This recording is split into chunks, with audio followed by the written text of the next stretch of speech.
जय मसीह। धन्यवाद देते हैं परमेश्वर को, परमेश्वर के अनुग्रह और आशीष के लिए कि परमेश्वर ने आज हम सबों को आशीषित किया है कि फिर से हम सब परमेश्वर के हजूरी में आकर परमेश्वर का जय जयकार कर सकते हैं। ये समय है कि हम सब एक साथ में आकर परमेश्वर के वचन को सीख सकते हैं।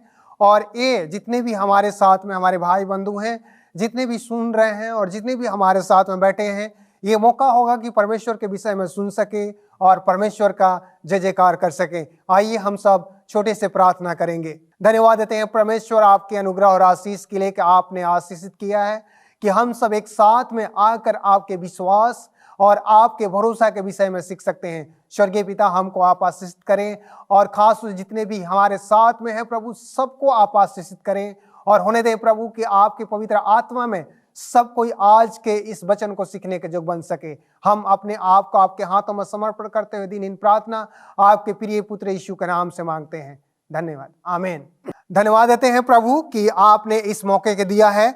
और हम जानते हैं कि संसार में जितने भी लोग हैं, जब तक से विश्वास ना करें, जब से भरोसा ना करें, तो कोई भी काम जो है सफल नहीं हो सकता है। और इसीलिए जो हम सब इस दुनिया में जब आए हैं और जब हम लोग इस दुनिया में निवास करते हैं, तो एक हम सबों को अंदर में एक भरोसा और एक विश्वास और एक अपनाने की भी शक्ति होना चाहिए। और परमेश्वर के साथ और अपने भाइयों के साथ में भी चलने का एक संगति होना चाहिए, जिसमें हम लोग भरोसा पा सके और हमेशा जय जयकार कर सकते हैं। तो आज जिस तरह से हम लोग देखते हैं, इस संसार में बहुत सारे ऐसे चीज हैं जिस पर हम लोग भरोसा करते हैं। और परमेश्वर भी बोलता है और परमेश्वर का वचन बोलता है, यशायाह 50:1 में बोलता है, अहो सब प्यासे लोगों, पानी के प्यास आओ, और जिनके पास रुपया ना हो तुम भी आकर मोल लो और खाओ। दख मधु और दूध बिन रुपए और बिना दाम के ही आकर ले लो। परमेश्वर शांति देता है और परमेश्वर कहता है कि जिनके पास कुछ भी नहीं है, बिना पैसे बिना कुछ चीजों को भी हमारे पास है, मैं देने के लिए निरंतर तैयार हूं। परमेश्वर बोलता है कि जिनके पास कुछ भी नहीं है, जो प्यासे हैं, जो भूखे हैं, वो भी मेरे पास आए, क्योंकि मैं देने के लिए मैं निरंतर तैयार हूं। परमेश्वर का वचन बोलता है 1:18 में कहता है, और परमेश्वर इस तरह से हम सबों से बातें करता है, कहता है कि आओ हमसे वाद विवाद करो और हम सब आपस में वाद विवाद करें। तुम्हारा पाप क्यों न लाल रंग का हो, हम उसको हिम के नाई श्वेत करता हूं। हम विश्वास करते हैं कि परमेश्वर अभी भी हम सबों को बुला रहा है कि आप आइए और हमसे वाद विवाद कीजिए, अपने समस्याओं को हमारे पास रखिए, क्योंकि मैं ऐसा परमेश्वर हूं कि उसको पूर्ण रूप से क्षमा करने का शक्ति रखता हूं। मैं ही वो परमेश्वर हूं जो आपको आनंद और जो आपको शक्ति प्रदान करता हूं। मैं वो परमेश्वर हूं कि आपके पापों को मैं धो डालता हूं। एजेकियल के पुस्तक में परमेश्वर का वचन इस तरह से हम सबों से बातें करता है।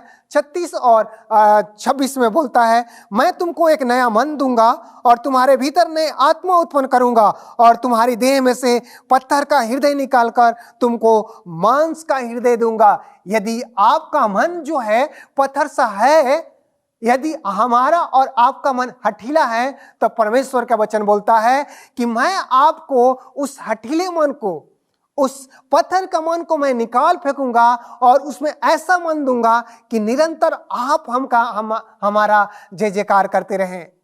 ये सौभाग्य की बात है कि परमेश्वर ने हम सबों को आशीषित किया है। ये सौभाग्य की बात है कि परमेश्वर ने हम सबों को अपने स्वरूप में बनाया है। ये सौभाग्य की बात है कि परमेश्वर ने अपना मन और आत्मा हमारे अंदर में डाला है कि हम सब परमेश्वर की तरह सोच सकते हैं और परमेश्वर के अगुवाई में चल सकते हैं। ये बड़ी आनंद की बात है कि जब हम अपने भाइयों से बातें करते हैं तो परमेश्वर की चरित्र जब हमारे अंदर में रहता है, जब हम परमेश्वर में रहकर परमेश्वर के संगति में चलते हैं और परमेश्वर का फल जो हमारे में लगा है, जब अपने भाइयों को संगति में चलते हैं तो फल निरंतर झलकता है।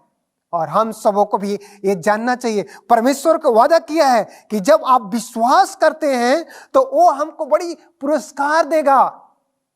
जब हम लोग परमेश्वर में विश्वास करते हैं तो परमेश्वर बोलता है कि हम इतना बड़ा पुरस्कार देंगे कि वो जो पुरस्कार होगा वो अनंत जीवन का होगा।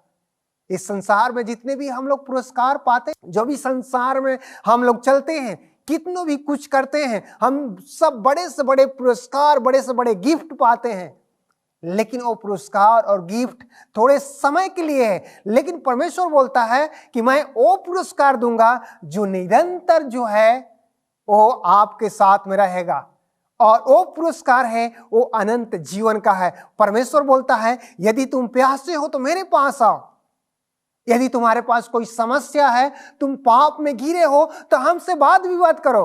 परमेश्वर बोलता है कि यदि तुम्हारा मन हठीला हो गया है, तुम्हारे अंदर में तुम्हारा आत्मा जो है एकदम पत्थर के समान हो गया है, मैं उसको चेंज कर दूंगा, बदल दूंगा। और इसलिए परमेश्वर के संगति में हम सबों को आने की जरूरत है। एक औरत की कहानी इसमें बताया जाता है, और जब हम लोग मत्ती का पुस्तक खोलते हैं और उसका 9 का 6 हम पढ़ते हैं, और उसमें लिखा है, और इस तरह से परमेश्वर का वचन बोलता है, उठ अपनी खाट उठा और अपने घर चला जा। वो लंकवा रोगी था, और उसके बाद में वो कितने दिन से बीमार था, और उसके साथ जो लोग थे वो बड़ी विश्वास के साथ में परमेश्वर के पास आए थे। वो बड़ी विश्वास के साथ में इसलिए आए थे कि जब हम यीशु के पास जाएंगे तो चंगाई पाएंगे, क्योंकि वो विश्वास जो था वो लोग देखने से और सुनने से आया था। और इसीलिए जब परमेश्वर के संगति में वो लोग आए और जब अपने दोस्त को उठाए और वो खाट पर, और यहां तक कि वो लोग विश्वास था, भीड़ पड़ा था, भीड़ उसके आगे पीछे पड़ा था और वो लोग घुसने भी नहीं पा रहे थे, लेकिन उसको समझ आया कि नहीं, जब हम लोग ऊपर में चढ़ेंगे और ऊपर से अपने दोस्त को गिराएंगे और परमेश्वर देखेगा तो चंगाई करेगा।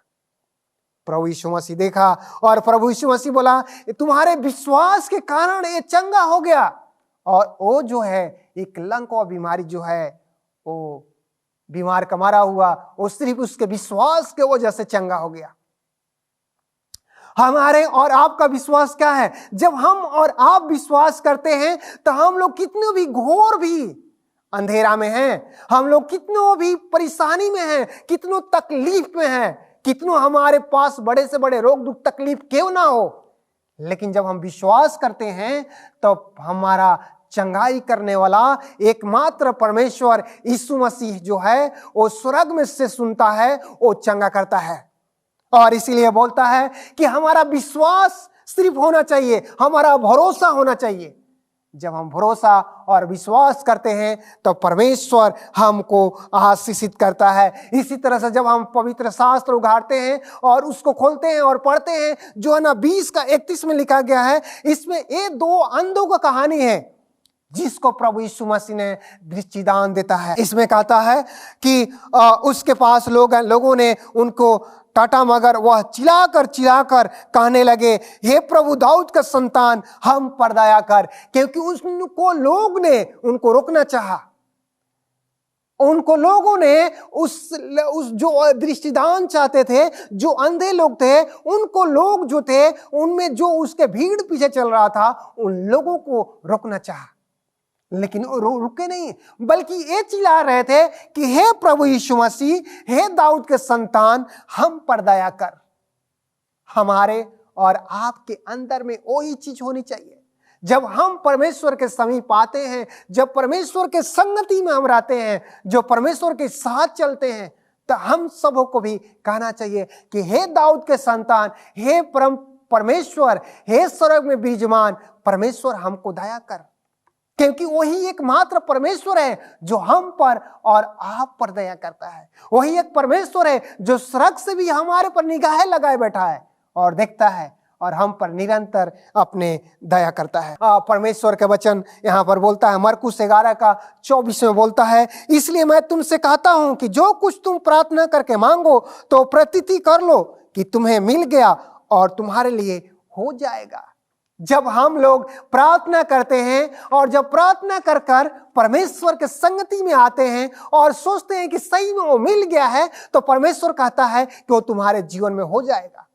और इसीलिए हम सब को भी जब हम प्रार्थना करते हैं, जब हम परमेश्वर से कुछ मांगते हैं, तो हम सबों को भी अपने आप में एक उम्मीद होना चाहिए, एक विश्वास होना चाहिए, एक भरोसा होना चाहिए कि नहीं, परमेश्वर आपने इस चीजों को पूरा किया है।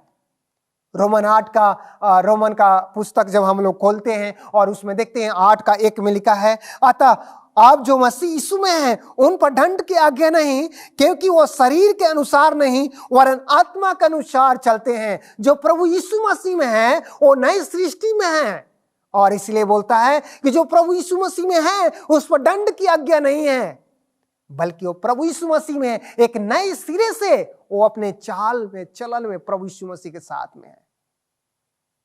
और इसलिए जब हम परमेश्वर में आते हैं तो हमको कुछ चीज को जरूरत नहीं होता, बल्कि परमेश्वर के आशीष की जरूरत होता है, जो परमेश्वर के संगति में चलने की जरूरत है। कुलुस्सियों 2:6 में कहता है, इसमें लिखा है, कुलुस्सियों को जब हम पुस्तक खोलते हैं और उसका अध्याय 2 और उसका पद 6 पढ़ते हैं, तो इसमें लिखा कहता है, अतः जैसे तुमने मसीह को प्रभु करके ग्रहण कर लिया है, वैसे ही उसी में चलते रहो। जब प्रभु यीशु को हम और आपने ग्रहण किया है, तो हम सबों को ये जरूरत है कि प्रभु यीशु मसीह में निरंतर चलने की बात है, निरंतर उसके संगति में चलने की बात है। क्योंकि प्रभु यीशु मसीह जानता है कि जब हम प्रभु यीशु मसीह को अपनाए हैं, और हम लोग जानते हैं कि जब प्रभु यीशु मसीह को हम अपनाए हैं, तब प्रभु यीशु मसीह में निरंतर चलने की बात है।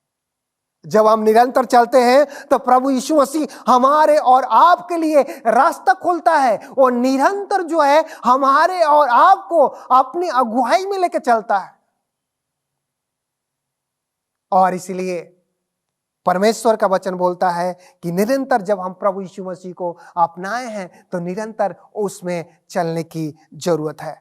यशायाह का जब हम लोग पुस्तक खोलते हैं और उसका अध्याय 55 और उसका 7 जब हम पद पढ़ते हैं, तो इसमें इस तरह से प्रभु यीशु मसीह का वचन बोलता है, दुष्ट अपनी चाल चलन और अनर्थकारी अपने सोच विचार छोड़कर यहोवा की ही ओर फिरे, और वह पूरी रीति से उसकी क्षमा करेगा। बोलता है कि जब हम लोग दुष्ट हैं, चाहे जैसे भी काम करते हैं, लेकिन हम लोगों को अपने जीवन की हर जो बुराइयां हैं, जो हमारा चाल चलन है, जो चाल चलन अच्छे नहीं भी हैं, तो हम सब उसको छोड़कर प्रभु यीशु मसीह में आने की जरूरत है। बोलता है कि हम उसको पूरी रीति से क्षमा कर दूंगा।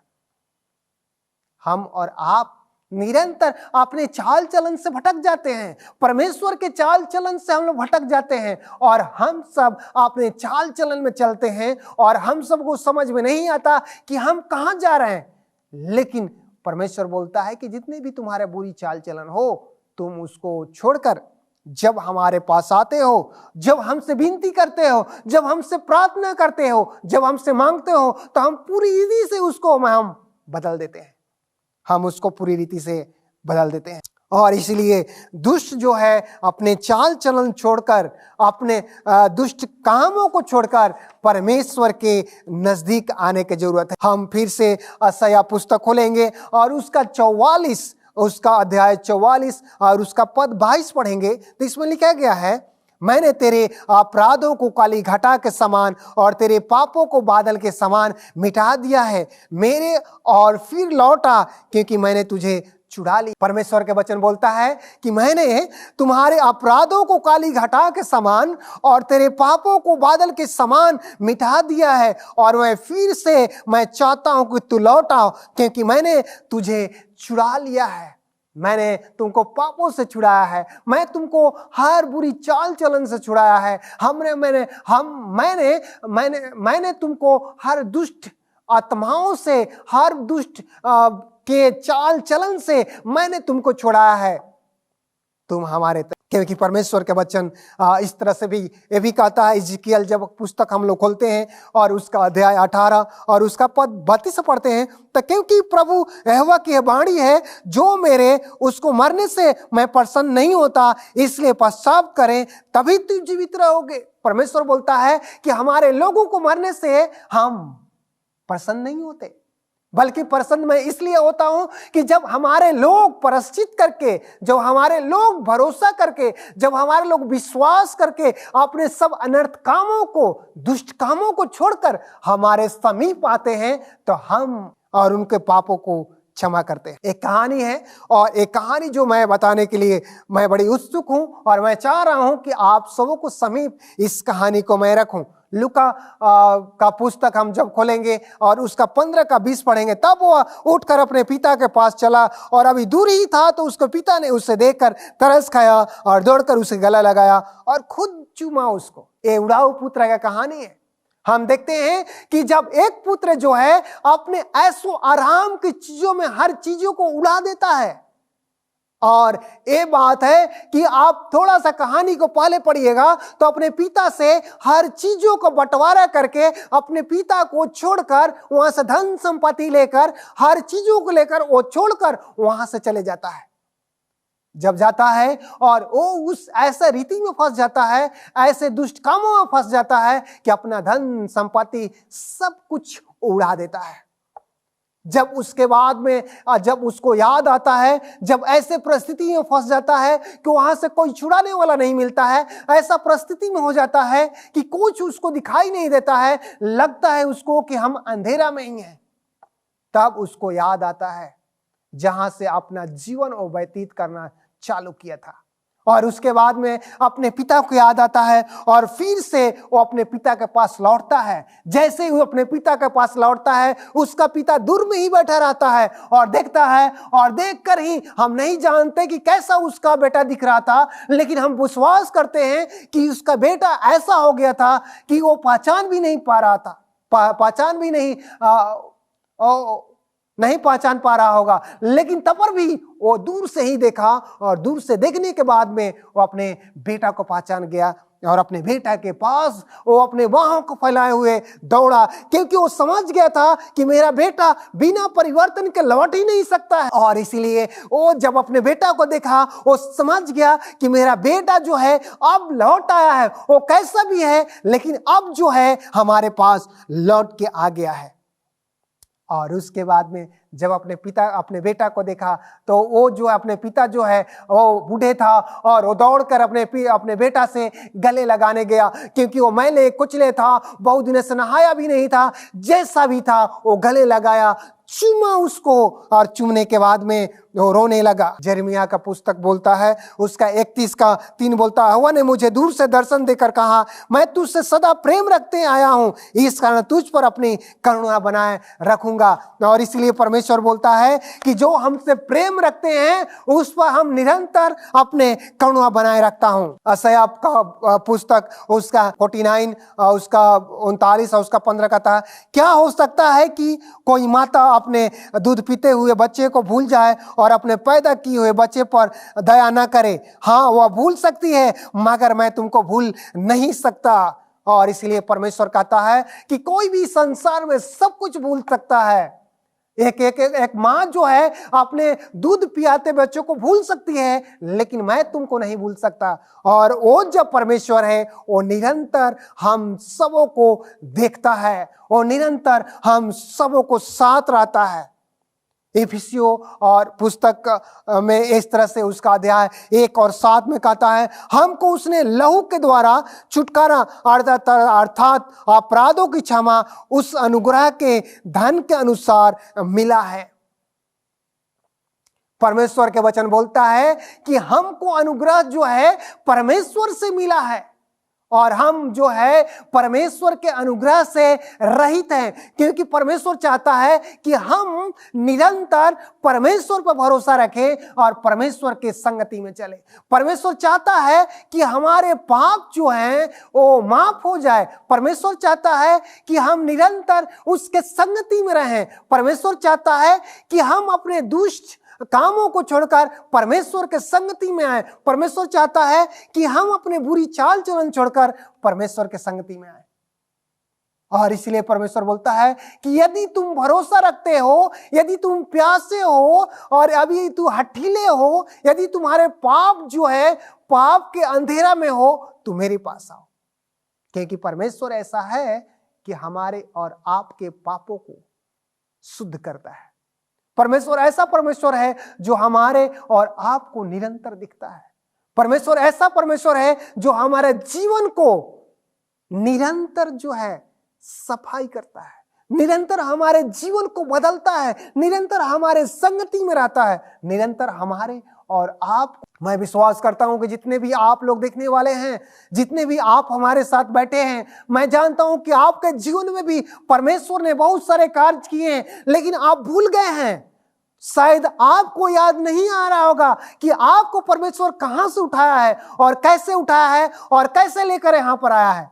मैं आप सबको इससे यही निवेदन करूंगा कि आप जब हमारे साथ हैं, परमेश्वर को आप पहचानिए, परमेश्वर के उस अनुग्रह को ढूंढिए जो आपके जीवन में किया है, आपको जीवन के परिवर्तन किया है, आपको परमेश्वर बुलाया है। आप याद कीजिए और परमेश्वर की संगति में निरंतर बने रहिए।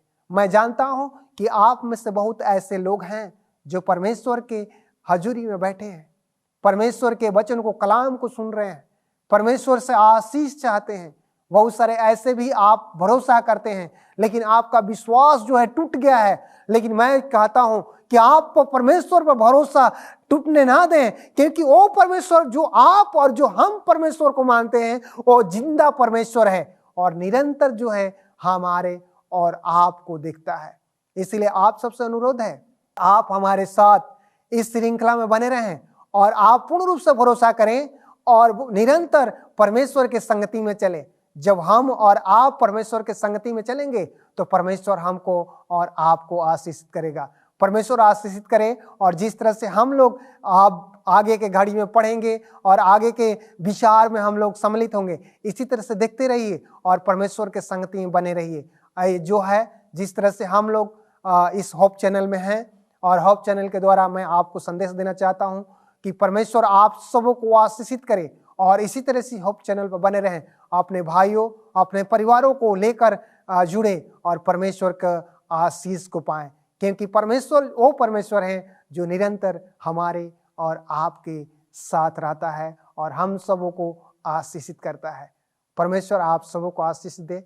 सब कोई को जय मसीह।